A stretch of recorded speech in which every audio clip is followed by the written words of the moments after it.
My name is Amy Laura Hall. I am tenured in the Divinity School and I have the joy of teaching in the Graduate Liberal Studies program. I've been at Duke since 1999, so this is my 21st year on faculty. And the class I am teaching in the spring, this coming spring, is called Sin and Redemption in North American Literature. This particular class is a perfect example of the way teamwork happens in the Graduate Liberal Studies program. The first class I taught for Graduate Liberal Studies was called Protestantism in North American Literature. And at the end of that semester, a student asked if I would give a lecture just on sin. And I did my best to give a synopsis of sin. And at the end of that impromptu little lecture, the students said I needed to teach a class just on sin.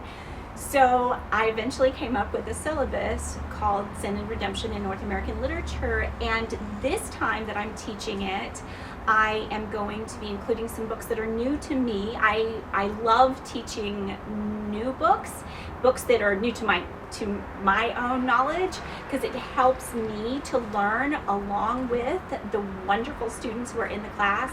I'm going to be teaching Octavia Butler's Parable of the Sower, which was a book that I learned about when I taught a class for GLS on apocalyptic in North American literature, which was also a student request.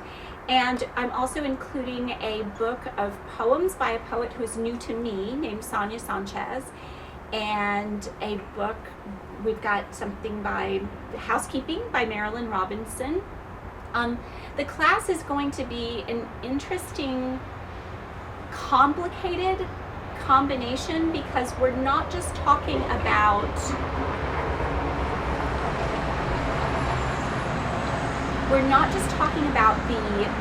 the ways that people's lives individually can be failing, can be fragile, can be miserable. We are also talking about structural sin. So we'll be talking about individual sin, but also about ways that evil can be structural in North America. And so we will be eating lots of dark chocolate to get through some of the more difficult books, but it's part of what I love to do for this program is to help students think about how complicated life is, using the best authors who have thought carefully about every word. And so we'll be reading every word closely.